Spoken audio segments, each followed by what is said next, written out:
secret to a good paper airplane? Don't have me make it.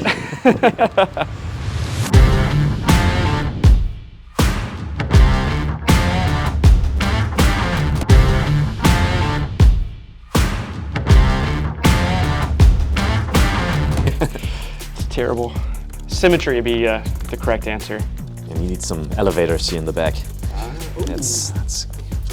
I'm First Lieutenant Alexander Grandt. I go by Stitch, and I fly the Eurofighter Typhoon for the mighty Richthofen wing in Germany. Yeah, I am Captain Patrick Pearce. Call sign is HObIT. I fly F-35s out of RAF Lakenheath. For this competition today, the way it was worked out is we were given a slip of paper. We had a location in which we're going to meet up at a certain altitude.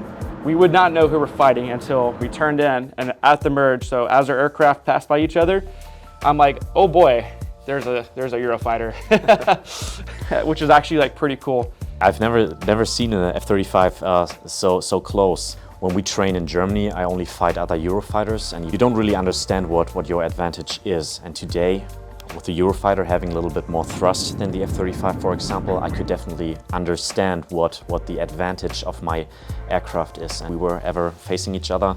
He would probably kill me beyond visual range, even before I even knew he was there, because of his stealth capability. I don't have that. So what it looked like today was a lot of one of these maneuvers, in which Stitch here was saddled up behind me and is able to get a gun's employment. You can actually see the gun rounds counting down when I employ the gun, even though it's not loaded, it's just simulated. You can just feel it in like the pit of your stomach. You're like, man, this guy just won to fight and it hasn't even ended yet for another like minute or so. So the entire goal is, like, if you're defensive, is to survive and then create an offensive scenario as much as possible. The best way to do that is put them out front, at which now you're no longer defensive and you're the offender.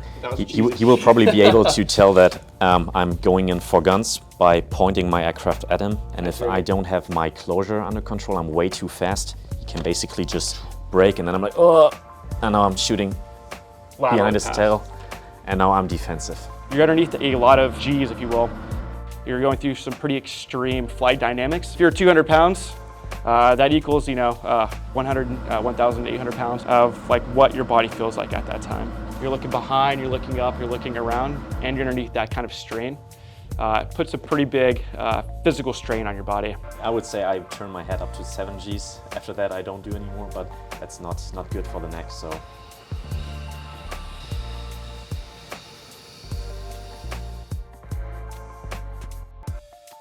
On 3, you ready? Yeah.